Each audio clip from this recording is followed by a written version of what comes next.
भरत असतात. ए ला मित्रांनो 1 तास लागतात म्हणजे 60 मिनिटं. बी ला मित्रांनो या ठिकाणी 75 मिनिटं लागत असतात.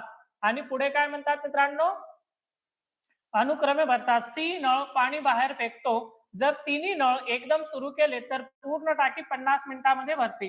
ए प्लस बी प्लस सी हे तिन्ही नळ सोबत आले तर टाकी या ठिकाणी 50 मिनिटांमध्ये भरत असते.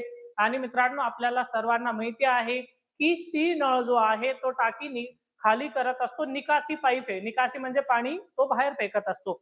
मित्रांनो या ठिकाणी तिघांची लसावी काढूया. तर लसावी किती येणार मित्रांनो, 300 म्हणजे टाकीची या ठिकाणी धारण क्षमता किंवा कॅपॅसिटी मित्रांनो 300 असेल. 60 ने भाग द्या किती मित्रांनो, 5 येणार. 75 ने भाग द्या 4 येणार. 50 ने भाग द्या किती मित्रांनो, 6 येणार. मग या ठिकाणी काय होणार, या ठिकाणी ए आणि बी दोघांची बेरीज करा किती, 9. 6 मायनस 9 म्हणजे या ठिकाणी -3 येणार. -3 म्हणजे या ठिकाणी टाकी 100% खाली होईल.